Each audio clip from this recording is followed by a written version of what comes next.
जय जय रघुवीर समर्थ. राम राम राम राम राम. परमार्थात पहिली आणि शेवटची गती काय असेल तर शांती. समर्थ श्रवणे बसावे आवडी. श्रवणाला बसायचं तर आवडीनं बसा. आणि ती आवड कशी असली पाहिजे की एक राजा होता, त्याला 2 राण्या होत्या, एक आवडती आणि एक नावडती. अशी पूर्वी कथा सांगायचे आजोबा लोक. आवडतीच्या पुत्राचं नाव अमुक आणि नावडतीच्या पुत्राचं नाव अमुक. तर तसे ह्या 2 प्रकारच्या आपल्या आवडत्या नावडत्या राण्या आहेत. त्या 2 वृत्ती आहेत. पहिल्या वृत्तीला संसार आवडतो, कारण ती मनाच्या संगतीत राहते. दुसऱ्या वृत्तीला परमार्थ, शांती, संतुष्टी, आनंद हे आवडतं, कारण तिच्या संग आपण राहतो. म्हणून आपण ज्या वृत्तीबरोबर राहतो त्या वृत्तीला तिच्या मूळ स्वरूपापर्यंत नेऊन मग श्रवणाला बसवणं हे पहिलं आपलं आद्य कर्तव्य आहे. जय जय राम राम. खरोखर ज्ञानीपुरुषाचा स्वभाव जर तुम्ही ओळखला तर तुम्ही 1500 फुटावरूनच नमस्कार घालून जाल. कारण त्याच्या वृत्तीला जाग करणं हे बी पाप आहे, त्याच्या स्वरूपाला मोडणं बी पाप आहे, त्याच्या समोर जाणं बी पाप आहे. पण तरी बी त्या पाप पुण्याचा लेखाजोखा तो मोडतो आणि तुम्हाला गतिशील तुम्ही व्हावं आणि भगवंताचे अंश आहात म्हणून भगवंतापर्यंत तुम्हाला पोचवण्याचं त्याचं बी कर्तव्य आहे आणि त्याला साथ देणं हे तुमचंही कर्तव्य आहे. या अनुषंगानं तो तुम्हाला साथ देत असतो आणि तुमच्यासारखा होऊन राहत असतो. पण तो तुमच्यासारखा कितीही राहिला तरी तुम्हाला त्याला ओळखणं अशक्यप्राय आहे. सूर्याचं उगवणं आणि मावळणं हे पृथ्वीवर असतं, सूर्यापाशी नसतं. असतंय नाही. चंद्राचं कलेनं मोठं होणं आणि घटणं हे चंद्रापाशी नसतं, हे जीवापाशी असतं, पृथ्वीवरच्या.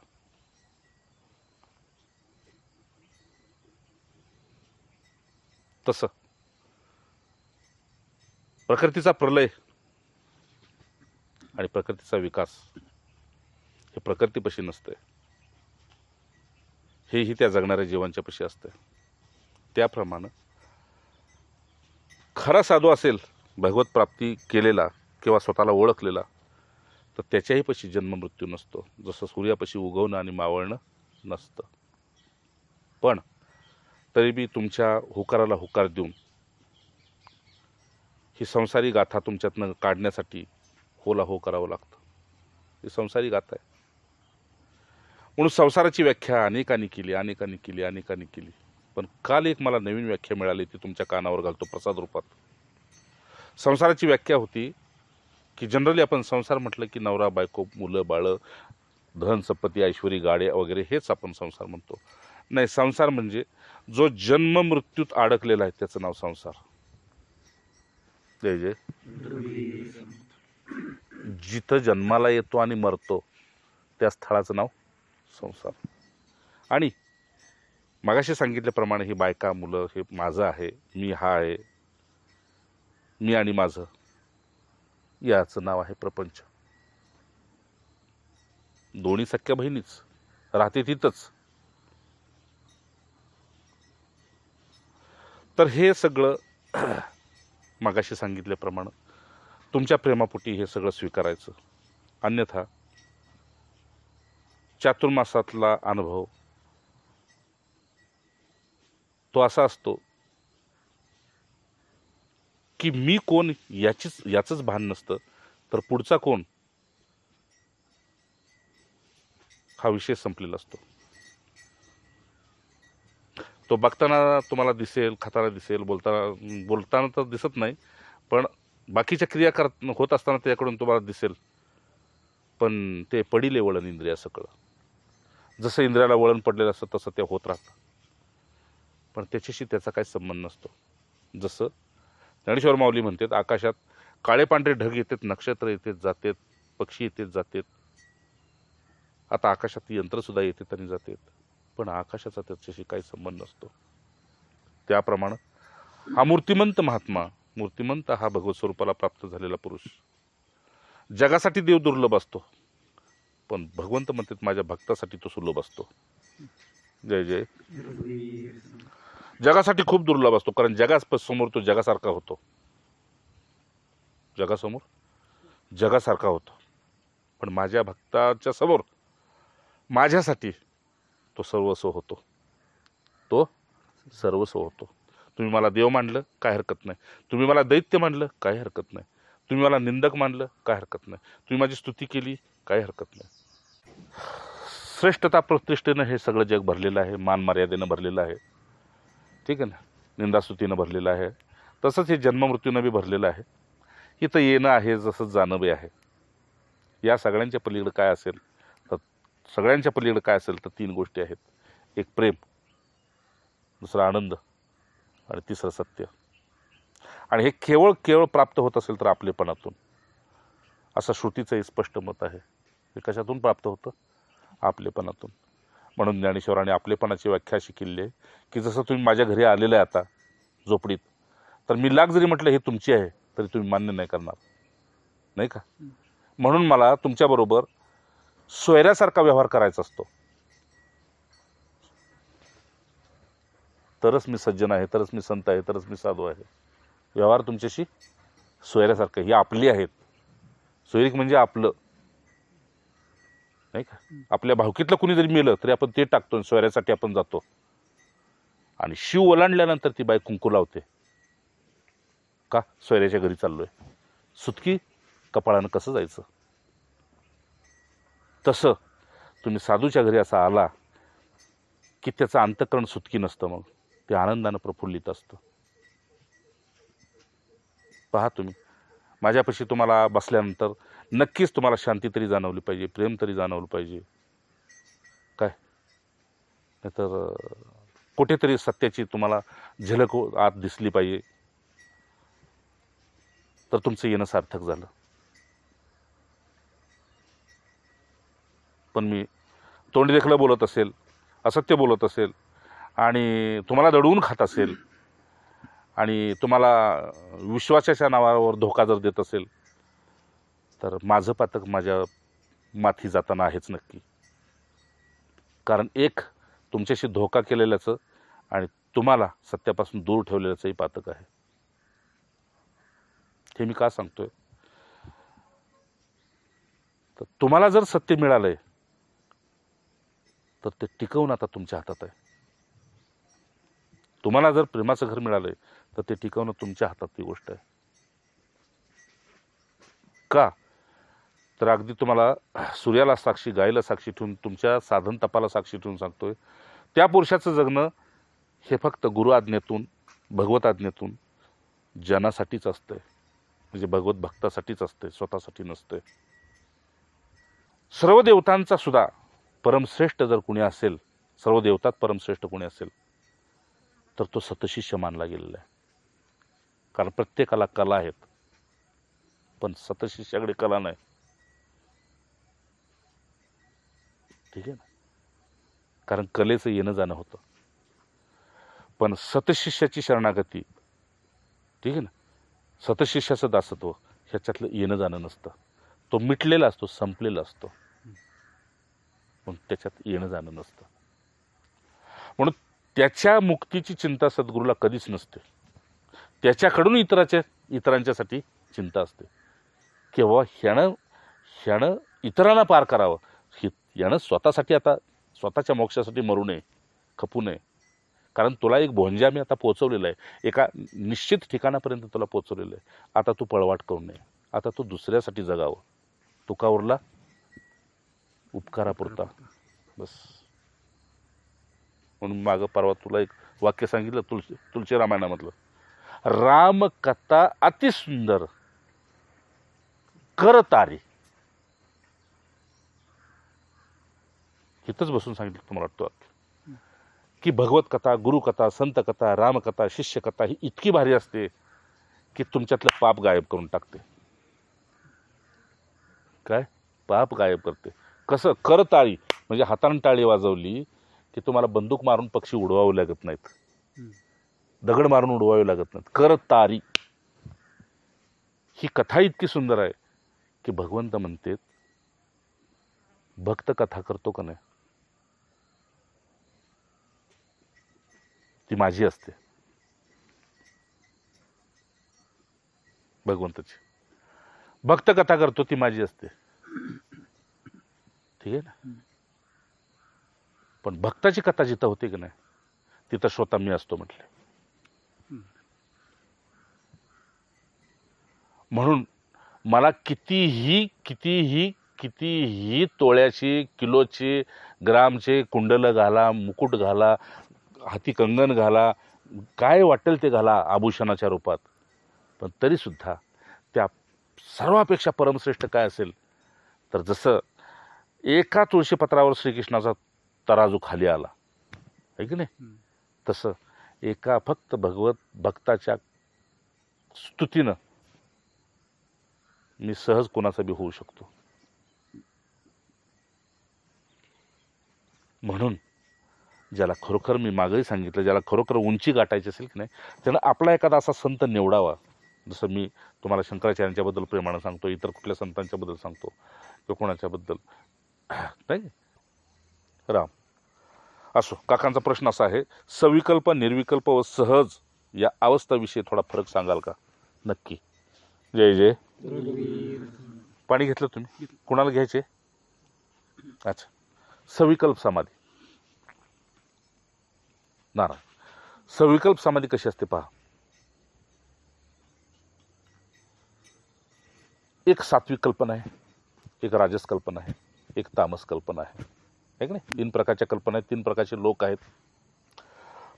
पण धर्मशास्त्राने सांगितलं तर खऱ्या अर्थानं 2 प्रकारचे लोक, एक अंतर्मुखी आणि एक बहिर्मुखी. अंतर्मुखी अध्यात्माकडं, शांतीकडं, संतुष्टीकडं, परोपकाराकडं, दयेकडं, क्षमेकडं वळतो. आणि जो तमोगुणी असतो, बहिर्मुख असतो, तो तमोगुणी असतो. मग त्याच्यात सगळे ते गुण आले, दोष आले. राम. तर सविकल्प समाधी म्हणजे त्यात मी कोण आहे आणि हे काय आहे याचं भान असतं. ठीक आहे. भान असतं. कारण विकल्प म्हटलं की त्याला मोडायसाठी वृत्ती आणावी लागते.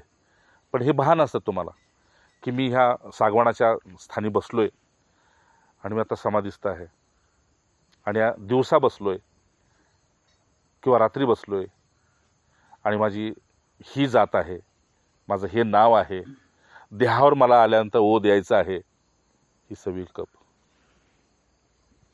म्हणजे मला जाणीव येत आहे, ही सविकल्प समाधी. निर्विकल्प समाधी जाणीव येत नाही. म्हणजे तुम्ही चालता चालता बी निर्विकल्प समाधी करणारे योगी आहेत. ठीक आहे ना.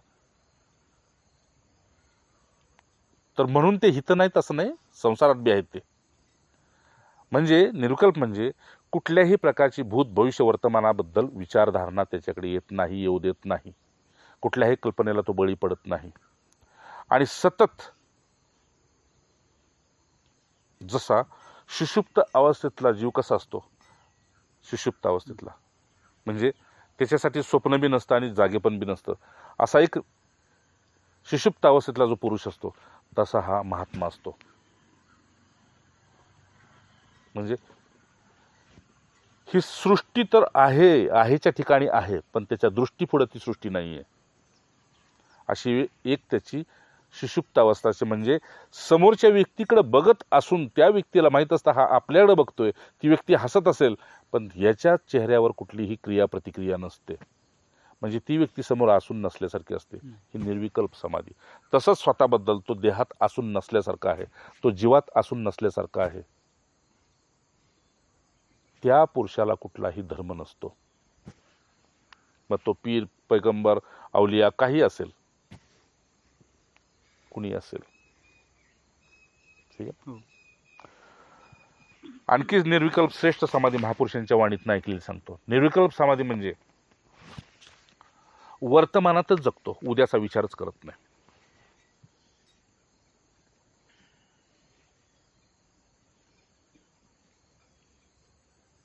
का बरं?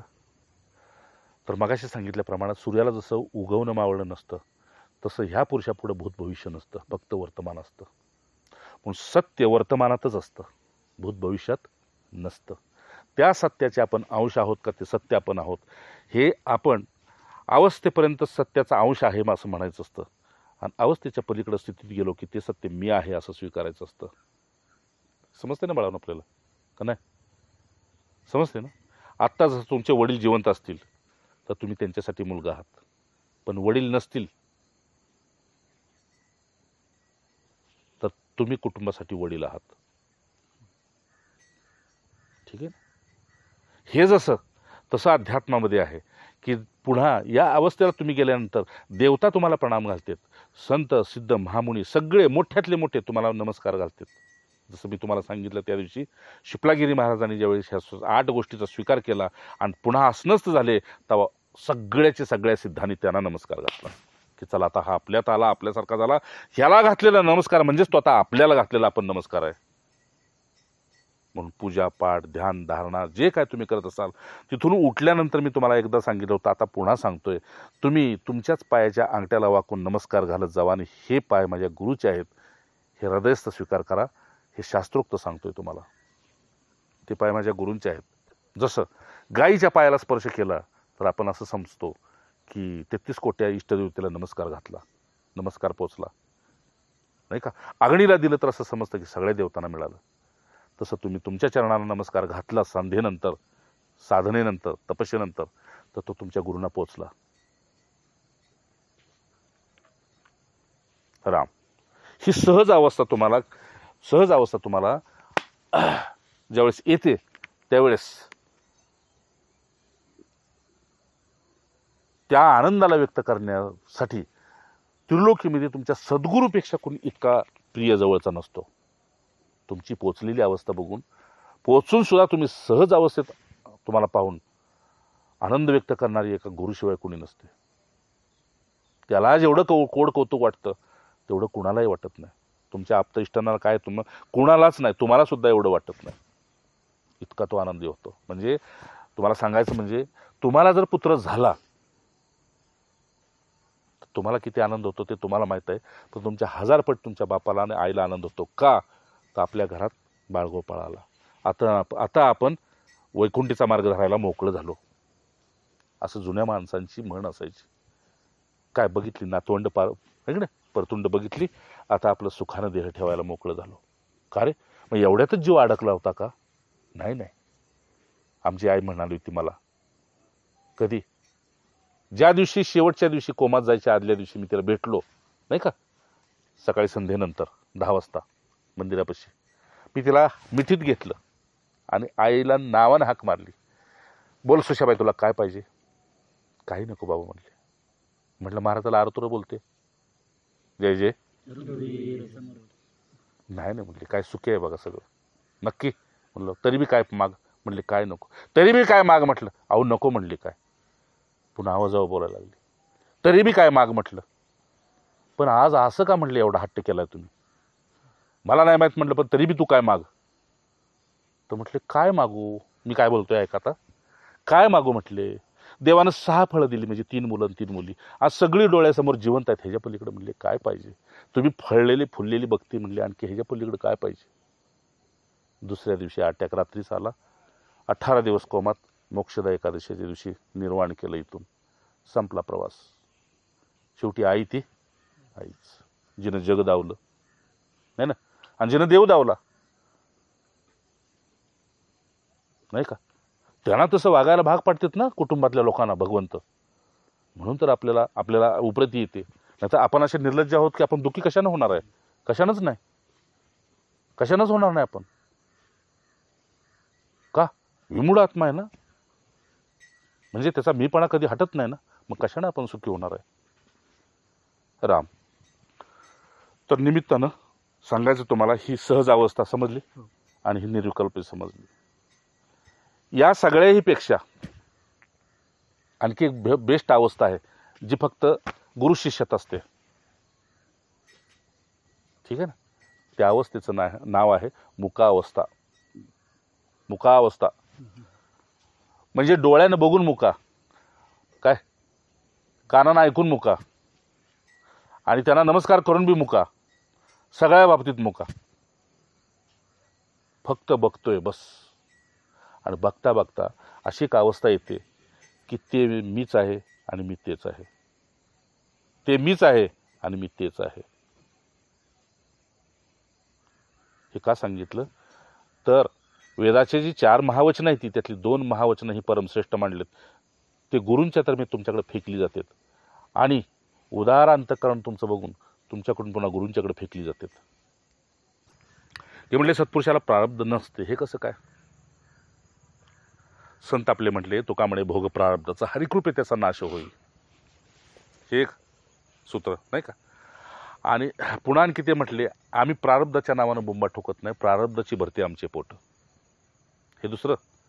आणि तिसरं, खऱ्या अर्थानं ज्यावेळेस तृण आगणी मिळे समरस झाले, ज्यावेळेस आगणीत काडी गेली, उठायचे का तुम्हाला?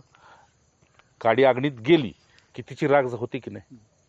तसं तुम्ही सत्पुरुषांच्या संगतीत गेला, तुम्ही सत्यसंगात गेला की तुमचं प्रारब्ध तिथं संपलेलं असतं, जळलेलं असतं. दिसताना तुम्ही मनुष्य दिसणार, दिसताना तुम्हाला ती काडी कागद दिसणार आहे की नाही. काही कागद जळते त्याच्यावरची अक्षरं जशी तशी दिसतात, रश्शी जळते तशीच दिसते, पण ती बाधित आहे, उपयोगाला येत नाही. तसं तुमचं प्रारब्ध पुन्हा तुमच्या कामाला येत नाही, म्हणजे पाप आणि पुण्याच्या निमित्तानं. इथं काय म्हटलंय, सत्पुरुषाला प्रारब्ध नसतं. मग ज्याला प्रारब्ध नसतं आपण त्याच्यापाशी गेल्यानंतर आपलं प्रारब्ध त्याच्यापाशी जळतं. जसं काडी आगणीपाशी गेली की जळून जाते आहे का नाही, तूप आगणीपाशी गेलं की वितळतं, तसं सत्पुरुषापाशी आपलं प्रारब्ध पुसलं जातं. तीव्र असेल तर ते मंद केलं जातं. तर हे समजलं सत्पुरुषाला प्रारब्ध नसतं. का प्रारब्ध नसतं तर जन्म आणि मृत्यूच्या पलीकडे गेलेला हा पुरुष असतो. की समर्थांच्या शिष्याला मृत्यू लिहिलेला होता. तर ती वेळ होती संध्याकाळची. तर संध्याकाळच्या वेळेस मृत्यू त्याचा निश्चित झालेला होता आणि ही भाकणूक त्या समर्थांच्या कानावर त्यानं घातली.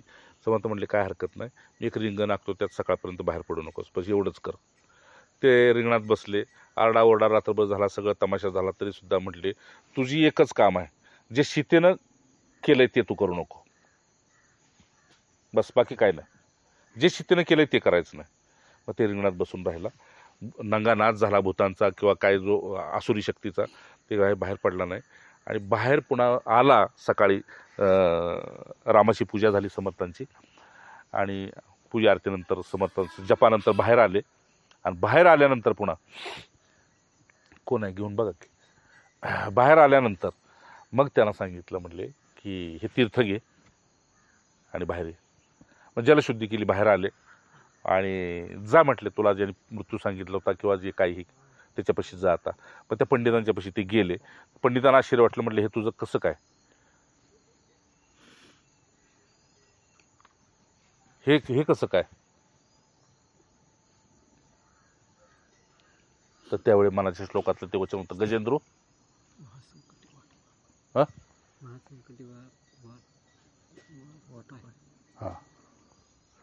तर म्हटले माझ्यावरचं जे संकट आलं होतं मी त्यांना सांगितलं, त्याच्यानंतर पुढं काय,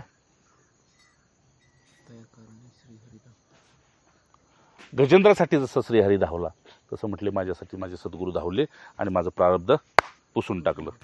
तर ज्यांचं प्रारब्ध ज्यांनी स्वतः पुसलेलं आहे त्यांच्यापाशी गेल्यानंतर आपलं सुद्धा प्रारब्ध हळूहळू पुसलं जातं. जय जय.